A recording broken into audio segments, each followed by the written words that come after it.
ജീവിതത്തിൽ എല്ലാവരും തന്നെ ഒരു സെക്കൻഡ് ചാൻസ് അർഹിക്കുന്നവരാണ്. ഇവിടെ മധുമിതയും ഒരു സെക്കൻഡ് ചാൻസ് അർഹിക്കുന്നുണ്ട്.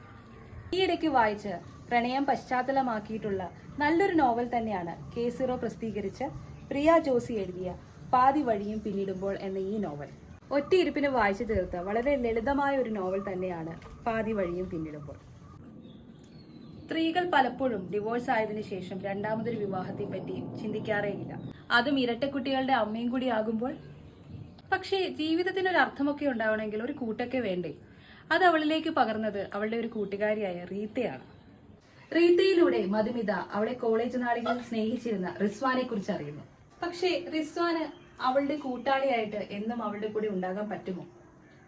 ജീവിതത്തിൽ മധുമിതയ്ക്കൊരു വെളിച്ചമായി വന്ന റിസ്വാനെ കുറിച്ചുള്ള ഓർമ്മകളും പിന്നീട് അവരെ ഒത്തിണക്കാനുള്ള സന്ദർഭങ്ങളും ഒരുപോലെ വന്നിരിക്കുന്ന നല്ലൊരു പുസ്തകമാണ് പാതി വഴിയും പിന്നിടുമ്പോൾ എന്ന പ്രിയ ജോസിയുടെ ഈ പുസ്തകം.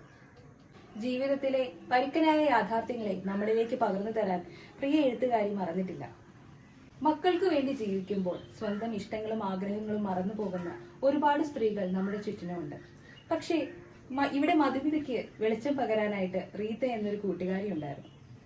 ഇതിന്റെ അവസാന പേജ് കൂടി നമ്മൾ മറിക്കുമ്പോൾ വളരെയധികം സാറ്റിസ്ഫാക്ഷനോട് കൂടി വായിച്ചു തീർക്കാൻ പറ്റിയ നല്ലൊരു പുസ്തകമായിരുന്നു ഇതെനിക്ക്.